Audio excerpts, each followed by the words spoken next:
There's a reason why Disney reuses characters in their movies, like Baloo from Jungle Book being in Robin Hood, and it's more depressing than you think. Whenever I was a kid, I always just assumed it was a fun little Easter egg. And in certain situations, that's actually true. Like in Hercules, when he's wearing the pelt of Scar from Lion King, or in James and the Giant Peach, when one of the characters looks like Jack Skellington, those really are just fun Easter eggs. But specifically throughout the 60s, 70s, and early 80s, Disney would reuse characters from movie to movie because they were on the verge of bankruptcy at the time, and they were literally reusing animation cells in different movies to cut costs. So if they needed a scene in Robin Hood where Little John, the character that looks like Baloo, to dance, they would take a dance scene from Jungle Book, and then they would just literally take those used animation cells and they would just use that animation in the new movie. Here are just a few examples of reused Disney animation.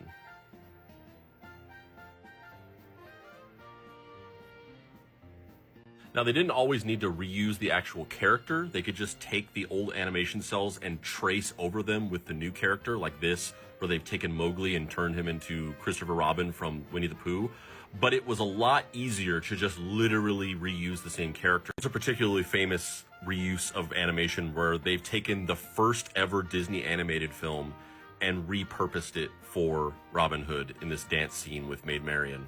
This wasn't the only cost-saving measure that Disney did during this time. Instead of hiring inkers to ink over the pencils for the animation, they realized that they could just take the penciled artwork from a movie and then they could Xerox it, crank up the contrast where the pencil lines would become deeper black, and then just transfer those onto an animation cell so that they literally didn't need inkers anymore and they could just use the pencils as the final inked drawings for the animation. That's why if you watch movies like 101 Dalmatians or Robin Hood, they have this almost like scratchy pencil-like quality to the animation. There was also an animator working at Disney at this time in the 70s named Don Bluth, who really hated this and was a purist about animation and thought everything needed to be done in the traditional sense. And so he ended up quitting Disney and starting his own company called Don Bluth Studios. And they created such films as All Dogs Go to Heaven, The Secret of Nim, An American Tail, Rock-a-Doodle, A Troll in Central Park. The reason for this financial struggle was because in 1966, Walt Disney passed away, and the company just really lacked creative direction, and a lot of their movies from that point on started flopping, and they continued to financially struggle like this well into the 80s.